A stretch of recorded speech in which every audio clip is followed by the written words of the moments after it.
From Martine Studios in New York, your trending topic TV show. This is Talking Heads with Nizam. Hey everybody, what's going on? Welcome to Talking Heads. I'm your host, Nizam.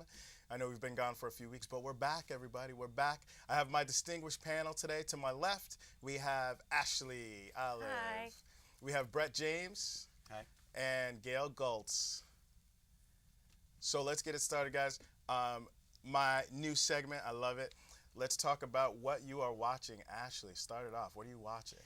I'm watching a lot of shows, but I think my favorite is Game of Thrones right now. Game of Thrones is back. I think it's season 4. Yeah. Definitely one of my favorites. Very excited to see what will happen. I read some of the books, not all of them, so. Cool. What are you looking forward to on Game of Thrones this season? I want to see who lives, I guess, till the end of the season because, you know, all these main characters have been going, you know, throughout the past few seasons. So I want to see who takes the throne. I want to see like the remaining Stark family finally get together. I do. I definitely want to see them reunited. I think Arya's been, you know, wandering for so long, and I definitely want to see her back with somebody, you know, in her family. Yeah. So. Brett, what about you? What are you watching out there right Bates Motel. Bates. It's my favorite show on right now. It's like so sick and twisted. I'm like 2 episodes behind, so like I don't know what's going on this week, but oh my god, the opening season is just crazy. Bates, I gotta check that one out. That's obviously about. It's a good one. Yeah, it's good. It's really good. It's like the prequel to Psycho, like but Okay. in modern day. Oh, okay. So it's like really sick and twisted. Might have to check that one out. I don't know. Definitely. There's that and there's American Horror Story. Like I jumped on I American love Horror Horror Story. Story. Horror But Story's then they great. started doing all these different things. Like the second It's season different was every like season. Well, it's different every season, and the next season's gonna be Freak Show. So it's like sideshow in Germany, but like during the Holocaust, so it's gonna be so messed up. it's gotta tie all together for me.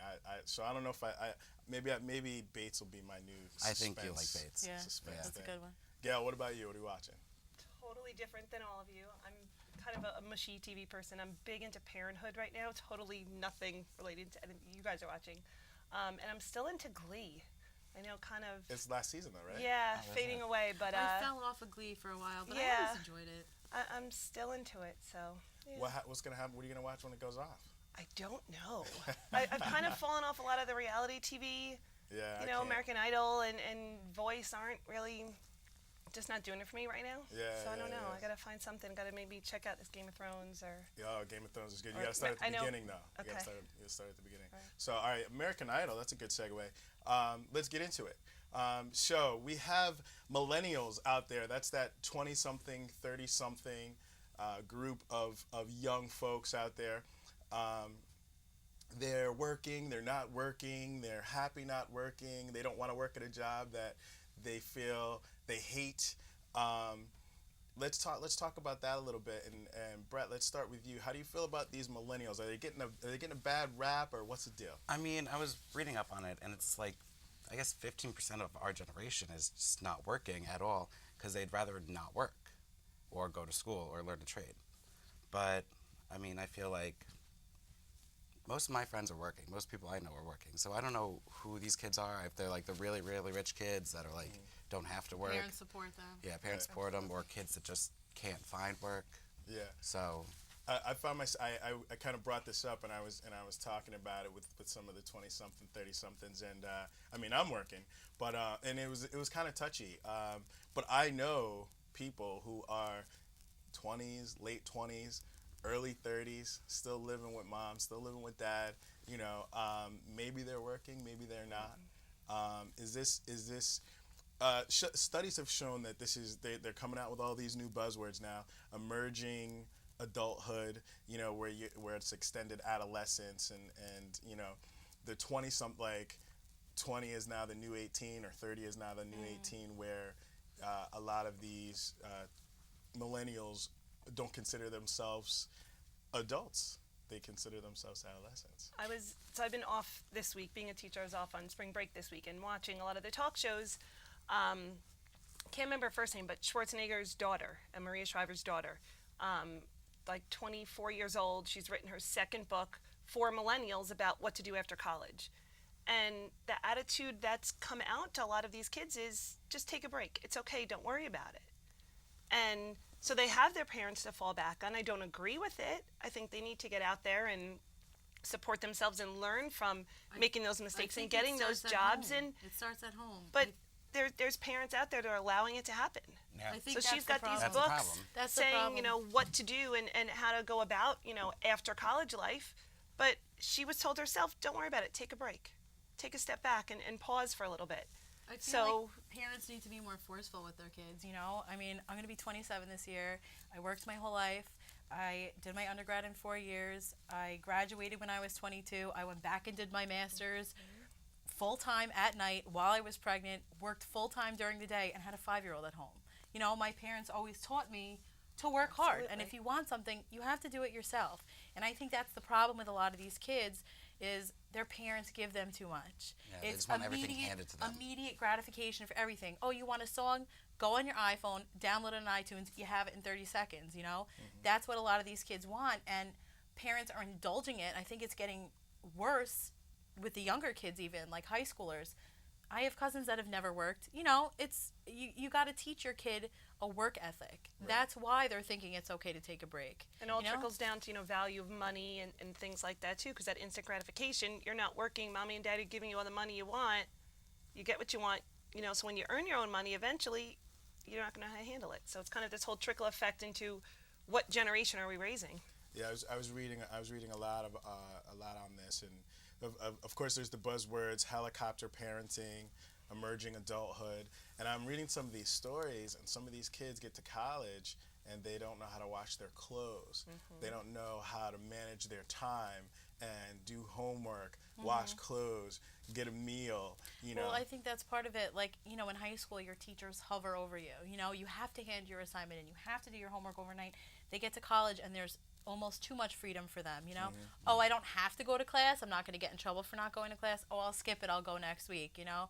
All these assignments are due, you know, the last week of the semester. They have the whole semester to do it. They wait till the last They wait to the last minute because teaching- they don't have to hand it in Teaching right fourth away. grade, I tell the parents, let them do it on their own. Don't, like, even for homework. My homework, it's not difficult. Let them do it on their own. Oh, but I have to sit with them. No, you don't. And at 9, 10 years old, I'm trying to teach the parents more than the kids sometimes of how to do that. Because you have to teach them that responsibility. Because if you don't do it at 9 and 10 years old, when they get to college, when they get to be, you know, workforce age, you know, it's not going to work for them. Right. It's crazy, and there's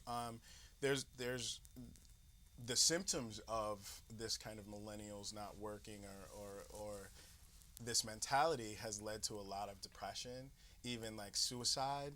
There's a lot of 20-somethings out there.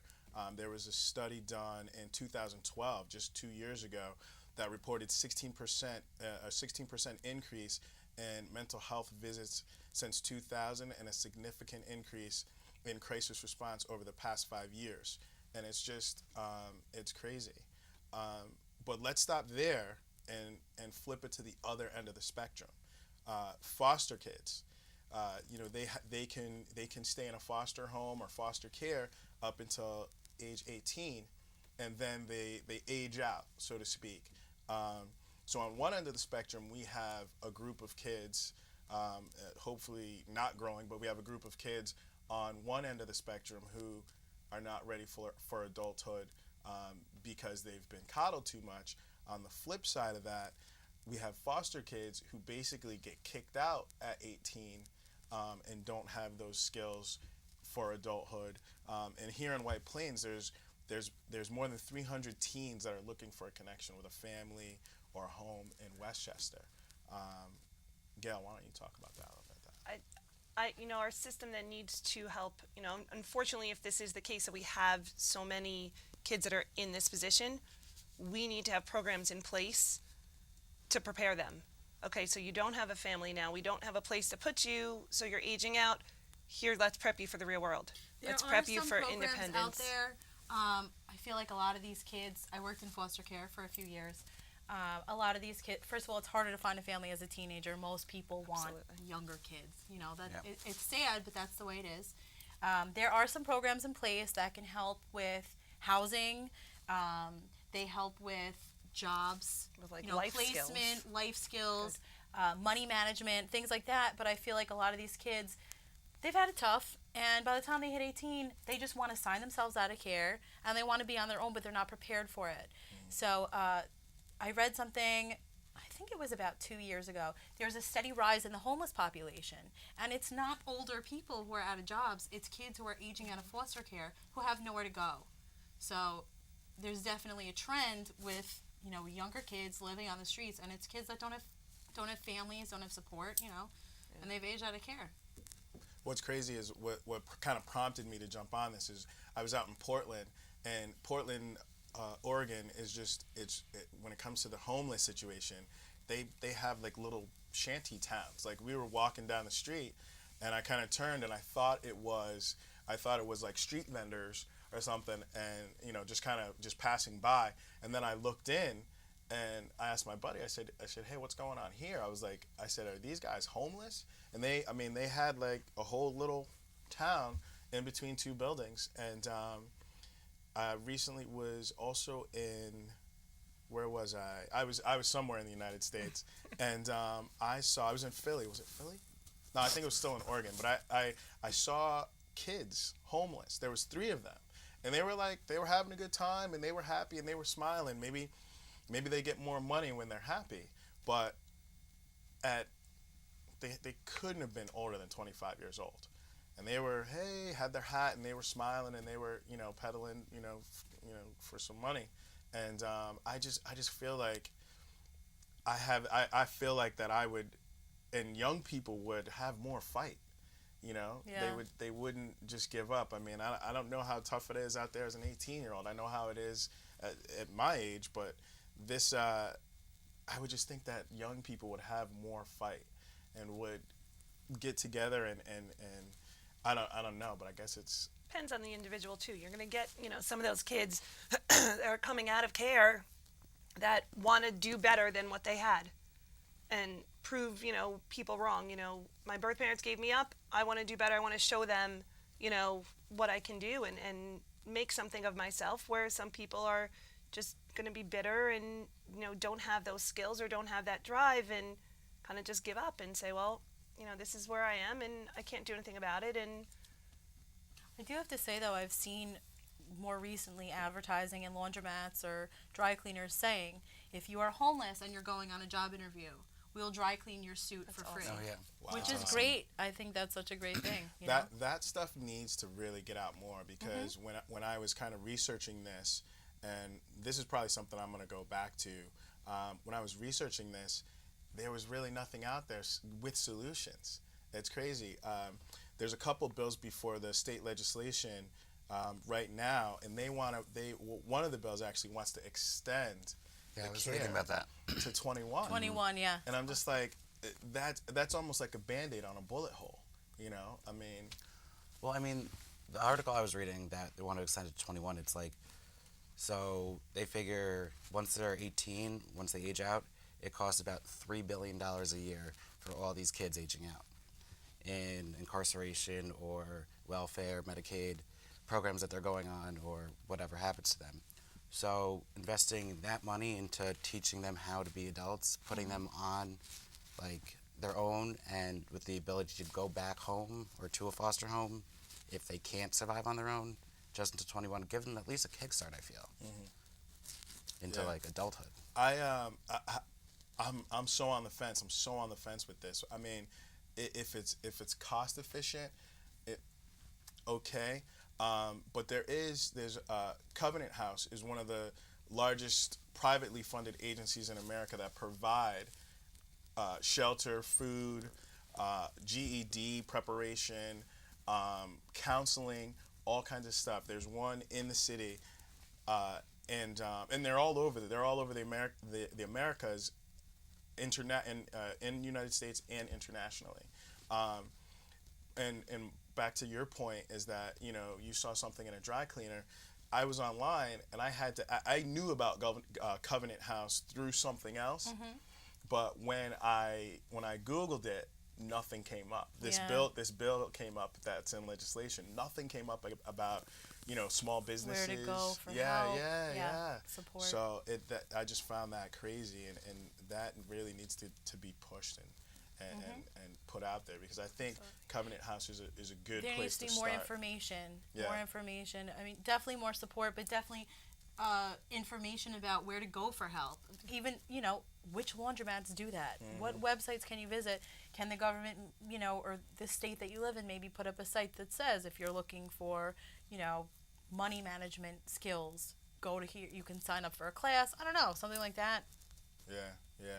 I totally agree. I'm all about the solutions. Extending it, I feel, is kind of like the first topic. It's just like, Obama has extended healthcare till 24, and now there's a A loophole lot of these where it kids, could go I feel longer. there's a lot of runaways. I had kids I worked with 16, 17. They knew they were aging out. They take off. They run away. They're living on the streets. They're 18. They're done. You know what I mean? Yeah. Even if it's extended to 21, I feel like that's still probably going to happen. So would it really help? I don't know. Yeah, I mean, it might, it's tough. but there need to be more solutions instead of just extending Yeah. the age in a home. I agree. I mean, I definitely think it would help. I mean, there's the exceptions. There's the Arnold and what is her name, Maria, Yeah. their daughter. Granted, Catherine. granted, Schwarzenegger. she had them. But she's not like a Hilton. She's not like a Kardashian Right. who just kind of goes out on the name. She wrote a book, right? Yeah, her second book was just released this week. And how old you said she was? She's 24? 24, I think. That's awesome. Yeah. So there's exceptions, and I'm sure there's exceptions in the foster care too, like people that just need that opportunity and just need that help. So I think there would definitely be some good that came out of it. But then again, there's always the loopholes, and there's always the people that just take advantage until that point, and then they'll wind up in jail or in the emergency room or using drugs or something like that. So. That's tough, and I'm gonna get off this topic because I'm gonna start crying.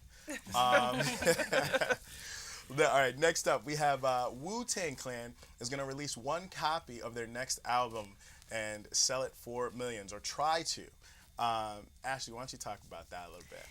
Well, I know that they're releasing 2 albums. They're releasing one album to the general public, and then they have a second album, which I think is like in gold or something. They talked about it. Yeah, it's a This secret Gold album. plated. There's one copy of it being sold to the highest bidder, and they released a statement saying whoever purchases this can either keep it for themselves or release it to the general public. So I really wonder, what's going to happen with that. I wonder, whoever purchases it, are they going to release it and let everybody have it after spending all that money? Right. I don't know. It's going to be presented in a hand carved nickel silver box designed by a British Moroccan artist named Yaya. And isn't it currently like under lock and key right now somewhere in Morocco? They said somewhere. crazy. It's, till release. High security. Yeah. Yeah. I don't know. I love Wu-Tang. I feel like when they came out, they're one of the groups that did it right. Like they had their clan, and they did their album. Then the guys broke off and they did their individual albums. These guys had video games. They had Wu Wear. They had all this stuff.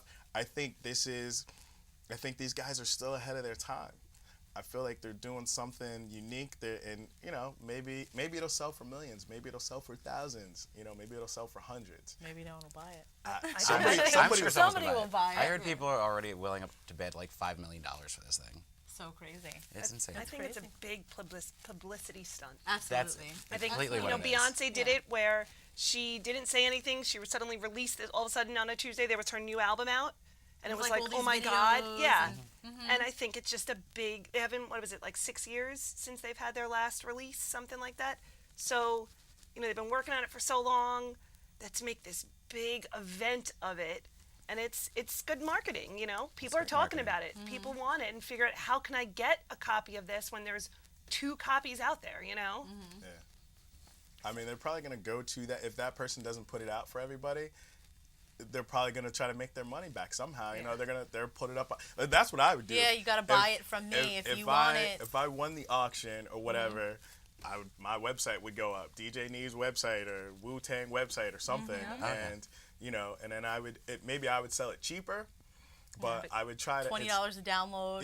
You don't think, Oh, yeah, you don't make think it there's going to be ridiculous. stipulations for the person who buys it? There's got to be something. No, you're allowed to do with whatever Whatever you you want want. with it Really? once it's Yeah. yours. You can make millions of copies and resell them, but that one copy Is yours. highest bidder. Yeah. Well, I bet if they resell it, Wu's got to make some money off that. Has They to be. gotta. I mean, the article I was reading said no, it's like yours and you can have whatever you want Yeah. because they're Well, making. That's what I heard too. If you pay $5 million for it, like Yeah. it's yours. It's gonna be interesting. It's gonna be interesting to see what happens. I mean, I feel like they're just ahead of the game. I feel like those guys are just they're always like one step ahead. Like this is gonna be the new thing that's gonna happen. I mean, Beyonce's thing was cool. Jay-Z with the Magna Carta, he gave it away for free with like an app, and there was like some videos and stuff like that, and I think that was cool. But this, I think this is a game changer right here. I think a lot of think people so, are going too. to be I think going so, to be too. doing stuff like this, and like a one-shot deal. Let's move on to the next topic here. Ex Taco Bell interns claim that they invented the Doritos taco, the Doritos Locos taco, and they have pictures to prove it, and they have letters and stuff like that. This isn't really big news. I just love Doritos Locos tacos and Taco Bell.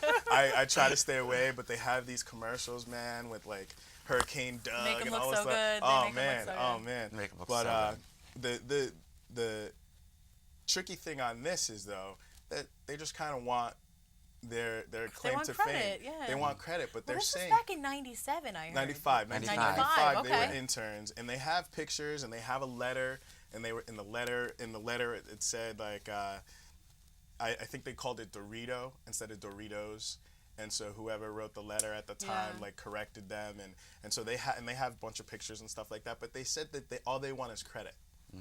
Is that stupid? Isn't it similar to the Facebook thing of I invented it, you invented it, kind of, similar situation of almost like he said, she said of, we took someone else's idea, you didn't have it, kind of. But I feel like, what do you mean by credit? Like, do you think everybody's gonna know your name as the person behind creating the Dorito taco? Probably not. Like, is it just written somewhere in Taco Bell history that these people created this, Taco Bell history. Dorito taco? Who knows? Well, there's a guy that I wish I would have. I don't care who he is, but there's another guy who wrote into Doritos or Taco Bell, and he said he created it. So like, Yeah, because there was two other people. One guy made a Facebook group back in 2004 or something, saying make the Dorito taco. Yeah. And so he wanted credit for it, and then some prisoner tried to sue them because he said he invented it and told the CEO. So everyone's trying to claim it. I mean, it's a simple idea. It's like a nacho chip, and you're just putting it in a taco. Like, they're probably not the first people to think of it. They might be, but it's a pretty simple concept, I think. I don't understand the credit thing. Like if that was me, I would be like, listen, let's go back to my intern contract or something. Did I waive my rights or Do I get any money from Yeah, this? give me- Is there a settlement? give me Is something. there like, do I get think X they amount want of more. I dollars? think if they're looking for credit, they want money. They said They said that they don't want any money. They said they don't. They just want the credit, but what What credit? is that going to get them? Okay, Yeah. so What's great, Taco you Bell invented say? it. Congratulations. Like, it's like you said, it's not going in a Taco Bell history book. Yeah. So they want their name out there. I had to talk about Taco Bell. That's my favorite. That's my favorite place to go when I'm. No, it's not. I don't know. I try to stay away. All right, this is a good one. This actually, when I first started researching this, it changed over time. So basically, in Hawaii, police officers were allowed for the longest time to have sex with prostitutes that they were busting. They were undercover and whatever, and this came out, and within a week, the Hawaii police kind of fell back on trying to make it a law.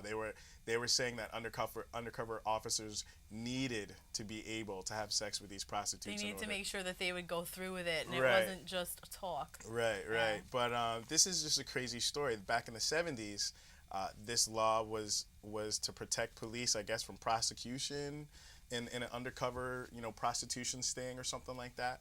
How you guys feel about this? I think I think it's just ridiculous. I mean, if you're looking, if they're undercover and they're looking to catch, a prostitute, once she kind of offers herself up, isn't that a done deal? Isn't that saying, she's offering a sex act?